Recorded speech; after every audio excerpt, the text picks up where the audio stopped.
It's great to have the chance to speak to you, William, not least because I actually began my career in Abertay University when I moved to Scotland in 2002. So I have fond memories of teaching at Abertay. And of course, everyone knows its reputation in gaming and education and all the things that you do. But what I think is really remarkable and that everyone needs to understand is that kind of gaming has come out of a range of different worlds. I know that you have a background in cinema studies, and I think those range of media and entertainment and creative industries that surround esports are very much part of that ecosystem and part of why it's so exciting now, because so much innovation is taking place. So I believe you've got a 10-15 minute presentation, and then we'll jump into a conversation with Mark McCreedy from Queen Margaret University. So over to you. Well, hello, everyone. I'm William Huber. I'm the head of the Center for Excellence in Game Education at Abertay University. We're currently an internationally recognized leader in game education, and we're planning to apply what we've learned from our experiences teaching students how to make games over the past 25 years to the design of some new programs and research opportunities that are more oriented towards esports. I want to preface this by saying this is my own thinking at this point. I'm not representing Abertay's plans or views as a whole, but I think this does indicate our direction of travel. So Abertay is the smallest university in the UK, but it's also the home of the first degree program for game development and design. We've been identified as the best place to study game design in Europe by the Princeton Review, pleased to now be able to announce for 7 years in a row. The Princeton Review has recognized us as the number one destination for game education in Europe. And we do this by focusing on professionalization, by aligning the degrees that we offer with roles in the field on a conceptual level. So we think about these professional roles as more than just a collection of skills, but as ways of thinking and acting in the world. And we believe in pursuing a workplace simulation model, giving students an opportunity to work in multidisciplinary projects, to experiment and even fail under the tutelage of academics and established professionals. So we're planning to bring these principles with us as we move into esports education. So esports are a different collection of professional roles than game design and development are, although we are also excited about ways where we can intersect design and development with esports. But despite the title, a generic esports degree doesn't make a lot of sense at the university level outside of the context of specific roles and professions. A degree that prepares you for a career in esports can take a number of forms. There's a shared foundational knowledge across these different roles, but upon these foundations, there are some important differentiations to be made. And so we need to design programs which correspond to the areas of professional life and the ways of thinking and acting appropriate to each one, from esports athletes and coaches to events producers, to people doing media production, shoutcasting, and performance. So the way I'm going to explain how we're thinking about this is by giving you little design fictions, little stories from the near future about student journeys through our different degree programs and into their careers, looking at what their background and their aspirations are and how the kind of education we hope to be able to provide in esports will prepare them for that journey. And the first role I want to talk about is the event producer. And I'm the event producer. We are imagining someone perhaps born and raised in Dundee. He's a fan of the arts as well as games. He might go to Dundee Contemporary Arts with her family, has always enjoyed game events like the London Games Festival and Protoplay, but also arts and cultural events like Neon and the Edinburgh Fringe.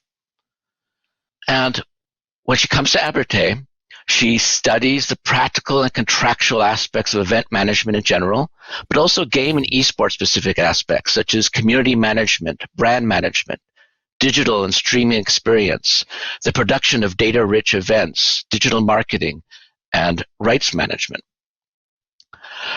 Perhaps she, in when she rolls in the event game management production at Abertay, she might join the Abertay Game Development Society and helps run some of the events that they produce with them.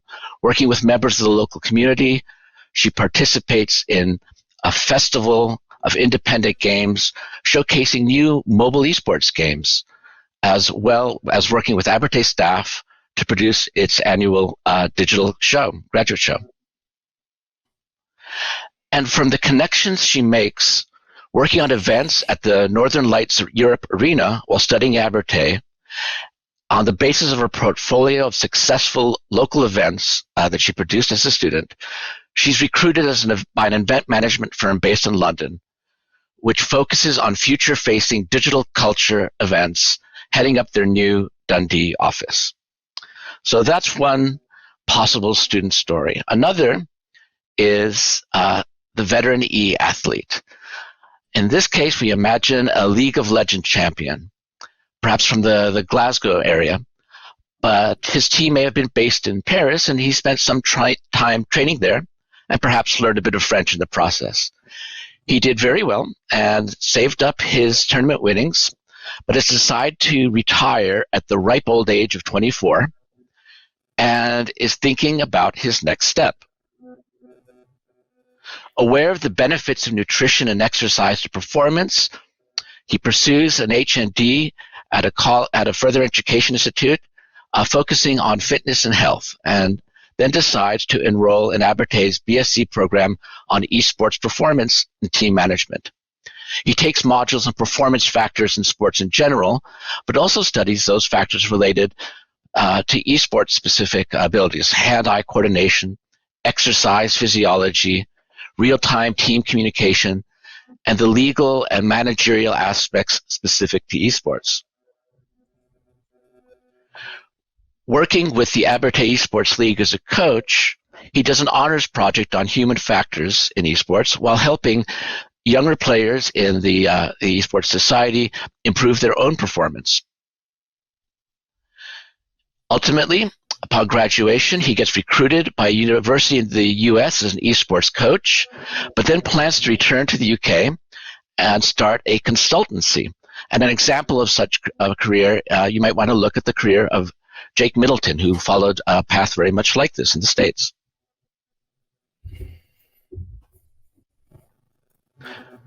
Next, I want to talk about the content creator. I'm imagining someone from the London area, someone with a lot of energy and aspiration, but perhaps sometimes feels a bit isolated. In secondary school, she had a Twitch stream that was fairly popular, but she sort of hit a ceiling with her production skills, and she's trying to figure out how to take it to the next level. She's also interested in new forms of content creation. She streams her playing, and she would like to do some shoutcasting, but also explore other interests while boosting her confidence and increasing her portfolio, expanding her portfolio. So she enrolls in Abertay's media production streaming program, where she learns about media aesthetics, digital culture, video production and sound engineering, and performance. She participates in Abertay Live, which is a student society focusing on streaming and broadcasting. She gets more experience shoutcasting for tournaments while working with other media production teams to cover live events at the Northern Lights Europe Arena. She learns about marketing and project management, as well as editing. And upon graduation, she turns her fourth-year project into a career as a travel experience content creator and documentarist, working with other businesses in both the media and travel sectors. Finally, higher education is also research-led and involves research. So I'm going to describe a postgraduate research student's journey as well. Here we imagine a woman who has an undergraduate degree in game design, perhaps, but a master's in statistics. And so she's pursuing a funded PhD at Abertay, looking at data-driven design in competitive games and the development of cognitive athletic skills. She decides to do her research at Abertay because of the rich opportunities for collaboration. And working with Abertay game students, including transfuser team, she develops and implements a new approach to real-time player feedback, which creates paths to game mastery for a broader range of the player base. She patents her technology while incorporating it into a new esports design, which is developed in coordination with a Dundee-based game studio. At a game festival at the Northern Lights Arena, there is a launch of an early build of a new game incorporating this design, which is part of a new international games festival. So this is where we are thinking Abertay can contribute to the inclusion of esports at the university level. Sometimes there's a tendency to oppose the role of higher education to prepare people for specific jobs and roles to the ideal of higher education as promoting the intellectual growth and cultivation of the students. I think this is actually a false opposition and comes from a lack of imagination. A profession is itself an intellectual activity, a way of understanding and acting within the world and society, and of creating experiences and addressing the needs of others. Esports sector provides an opportunity for a number of roles, a number of professions, and we're looking forward to the opportunity of exploring them and preparing students for these sorts of journeys. Thank you. Fantastic. Thank you so much, William. That was a fantastic overview of the potential career paths that students may take by pursuing this area. And I think it's a really wonderful insight also into why it's important to think about these things, because we often involve in designing courses, but actually making sense of those potential opportunities is really valuable. And we have a question already in the chat that sort of speaks to this. And it was about really what it is that schools can do to prepare their pupils for the sorts of degrees that you're producing and developing. How can they sort of get more involved and help ready those students for that experience? In addition to the general foundation for education, which is, of course, irreplaceable, an opportunity to create, to build confidence by producing portfolio pieces, opportunities to experiment with media production at a student level. And this is a lot of what we see as important. We provide a certain amount of tutelage and guidance and an intellectual framework as academics, as educators, but the students provide a lot of the energy themselves, and give them the time, the space, and the resources to do this is, I think, crucial to producing these kind of successful outcomes. And you mentioned also the postgraduate, the researchers that may pursue this. I know that you're president of the Digital Games Research Association, which was one of the first institutions I presented at many, many years ago now. I think it was when France Meyer was president. And I remember being in one of the big sessions, and they set up a massively multiplayer game of scissor, paper, stone, which is just fantastic. But I think that research network around the disciplines just speaks to the kind of maturity of the area and how much is happening at the university level around this world of esports. So it's gone quite far, hasn't it, over the last sort of 20 years? It has, and I think we're really, if you're working with digital media and digital culture, it's always a moving target, and it brings in the new aspects. I think the arrival of a lot of thinking around sports psychology into games research, I think, is one of the outcomes of kind of the emergence of esports, and it is shifting a lot of the research agenda, a lot of the way we approach research. So it's exciting times. It really is. And I think what draws me to esports is often the experimentation that's happening around that world. So we see a whole range of creative professionals trying to explore the kind of language and grammar of esports in the creation of events that are often quite pioneering in their staging, but also in trying to think through this new sort of culture of practice that is emerging. And I'm delighted to bring in Mark at this point, who's a final year student at Queen Margaret University and is perhaps one of those people that's been on the pathway into university that you described. So I hope William's going to stick with us as well within the chat so we can have a bit more of a conversation. But Mark, welcome. Hi, Andy. Thanks for introducing me there. It's good to be on talking It's good to have you here. And certainly you've had quite a rapid journey into this world of esports, working with British Esports Association now, setting up your own events, and I think founding your esports society at the university as well. Tell us a bit about what led you into this world, but also what prepared you for that to make sure that you could kind of get things going as you started university.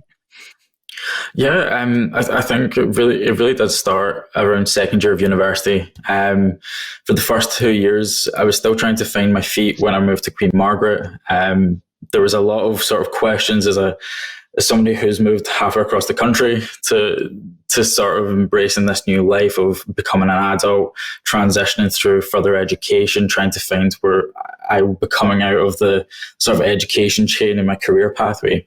But I never really associated with any societies. There were no real engagements around me at the time that I was really interested in.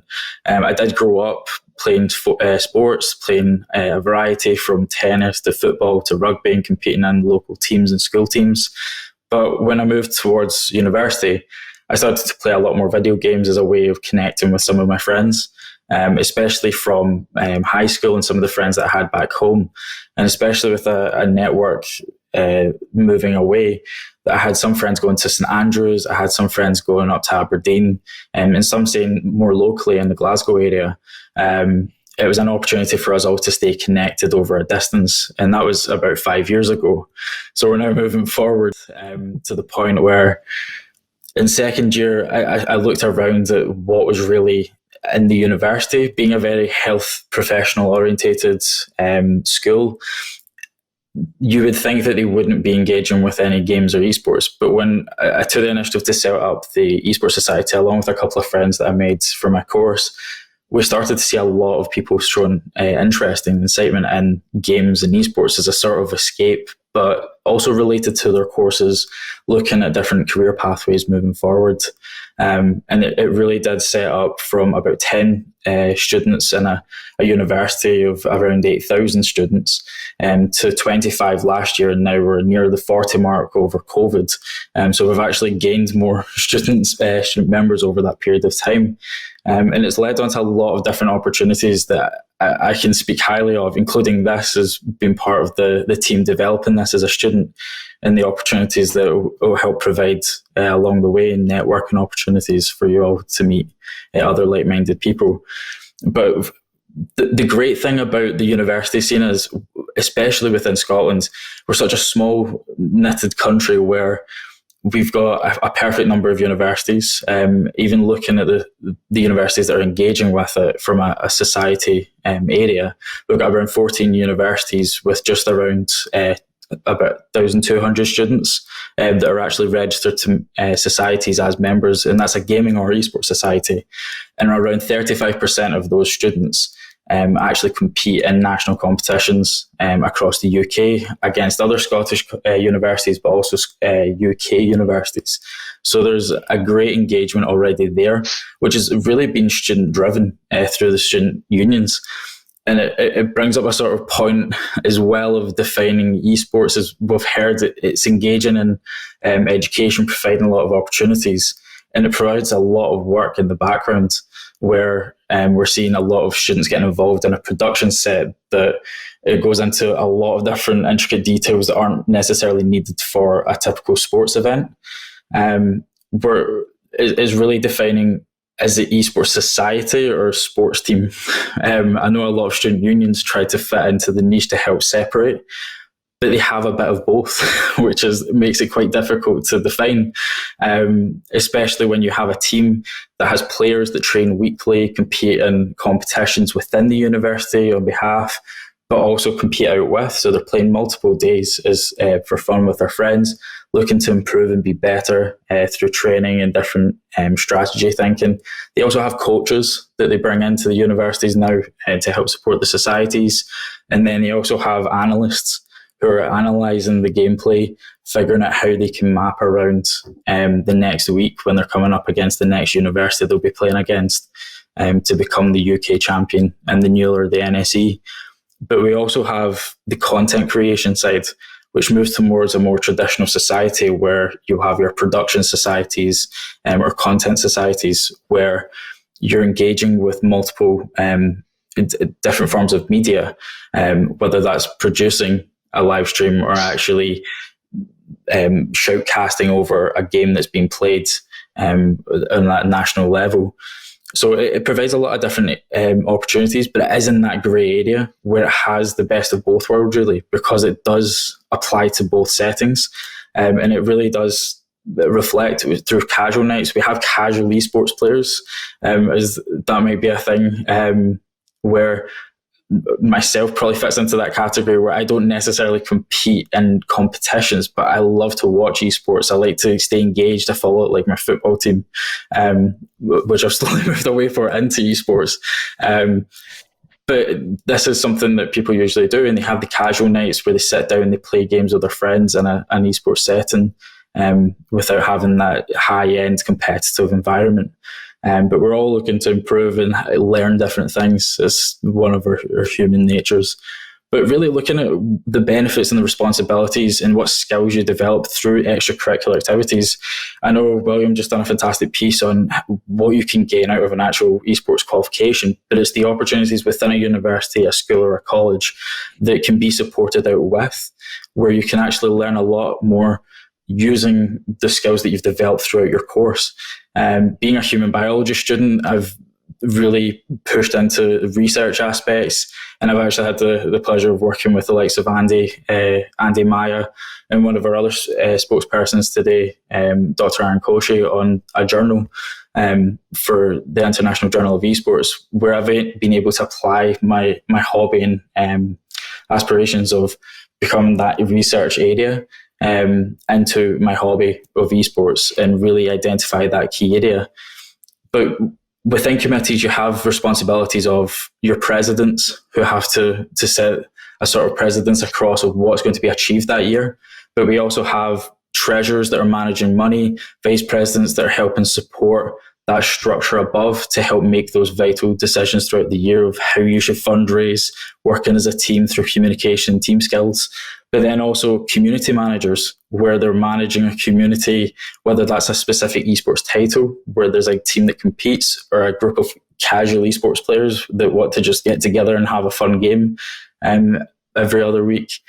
But it moves over to the likes of your content or social creators, who it really stems into a lot of different subjects, and especially into what people are studying at universities or colleges, where they can apply those skills. You can have a social media manager who can look to go into the communications area and PR, which can help structure their better understanding, looking at the analytics behind their social media accounts and applying their skills into that. And it's great as a work experience tool as well.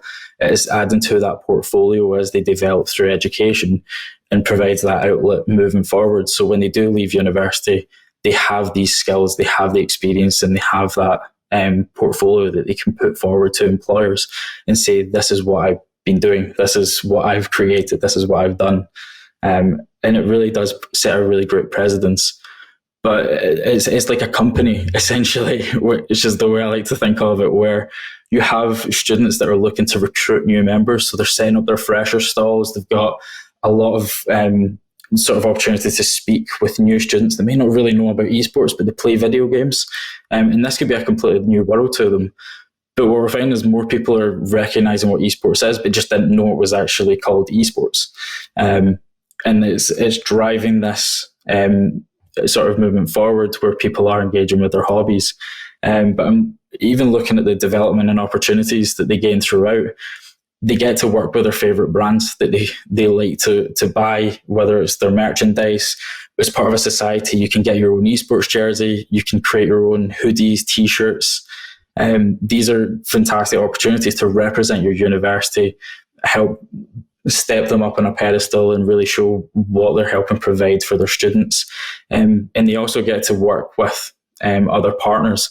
I know from my experiences at Queen Margaret, we've worked with companies like Lenovo Legion to help provide laptops or high-end laptops to show students what the pros are playing on when they're moving about, but also give them that opportunity to play against each other, as equipment might not be available at that point in time. They also have been able to connect over platforms like Discord, which Discord usually has an events program where you can register as a coordinator, and they can provide some merchandise, even to write games through the NEO and NSE, who have provided merchandise as well. So it's really engaging in what we're starting to see in this student environment, as these companies are actually taking advantage of esports to engage with their audience, engage with the people that are actually getting involved with esports. But it does provide opportunities where we've got the Battle for Glasgow, which is the 4 universities in Glasgow competing against one another in a local gaming cafe, the Summoners. And they do that every year as an annual event to crown the kings and queens of Glasgow. And I know that there's plans for Battle for Edinburgh, which I'm super excited about since I've been here for the past 4 years and starting to see these developments go forward. And it opens up this landscape across Scotland where you could see a Scottish University Cup, and you could see these more regional competitions happening. And with these universities and what's actually happening, it's entirely possible. But it is the students that have been driving this forward and have been creating these opportunities. And it does open future pathways and corridors for them moving forward, especially from what I've been doing with the passion of helping develop the esports scene in Scotland. So it really is a fantastic opportunity. And I would urge, if you are part of a university, school or college, do think about setting up or helping support students set up these clubs or societies or sports teams. Depends on how you look at it, through the student unions or if there is one, because it really does provide that platform for students to express their creative skills. That's fantastic. Thanks so much there, Mark. I mean, I love the idea of thinking about the Esports Society as a company. And William, certainly great to have you back. And I think Mark is one of your kind of exemplar profile students, really, in terms of career path. But I wonder also, I would imagine that certainly Abertay and elsewhere, a big part of the sort of attraction in developing a range of skills is the partnerships that you have with institutions involved with the gaming companies. Is that a big part of life at Abertay? It is. I mean, we have a very close relationship with the Dundee Creative Hub. In fact, the UK game industry in general. And I think that when we look towards the development of the esports program, I think part of our own unique take in it is going to be a close link also with the design and development culture and the data science aspect of it too.